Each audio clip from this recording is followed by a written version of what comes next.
If you tried to describe what God is like, it could be difficult or daunting. But when the people who wrote the Bible pondered the mystery of God, they consistently describe God's character in this way: compassionate and gracious, slow to anger, overflowing with loyal love and faithfulness. We're going to look at the second key word in this statement, gracious. The Hebrew word is chanun, which is related to the Hebrew noun chen. This word, chen, is often translated as grace or favor, and if you study how this word is used throughout the Bible, you find a fascinating story. One meaning of chen is delightful or favorable. In the Psalms, a skilled poet is said to have lips of chen. That is, he can craft beautiful words that bring delight. Or a dazzling piece of jewelry is an ornament of chen. It attracts attention and favor. This is why chen is often the word used to describe a gift given with delight or favor. In these cases, chen could be translated as grace. Like in the story of Esther, who approaches the king of Persia to ask that she and her people be spared from death. She calls this a request for chen. And because the king delights in Esther, he favors her and grants her wish.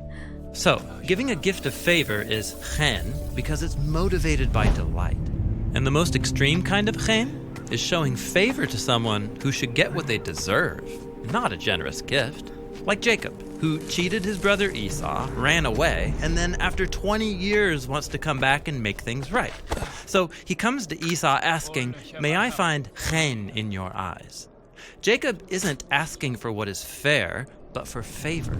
And surprisingly, that's what Esau gives him.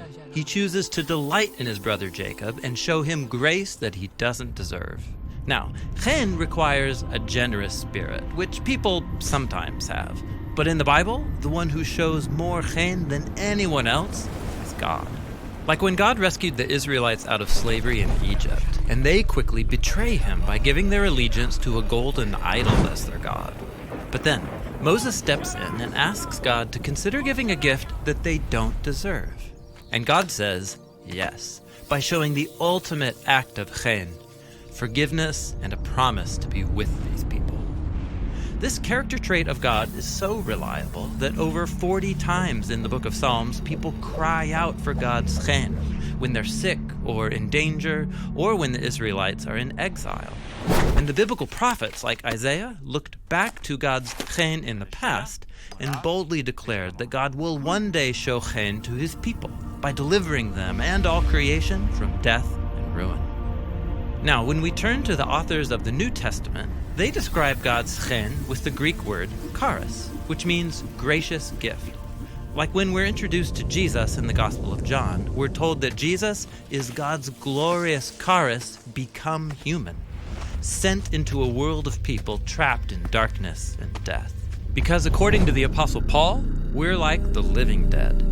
God has handed humanity over to the destructive consequences of our selfish decisions. But, Paul says, God is rich in mercy, and by his charis, he's rescued us. He's talking about how Jesus' life, death, and resurrection are offered to us as a generous gift of life that is more powerful than death. And as with any gift, all one has to do is receive it.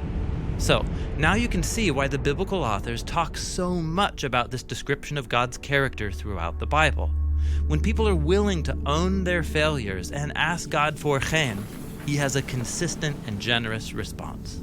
God gives the gift of himself, his life, and his love. And this is what it means that God is gracious.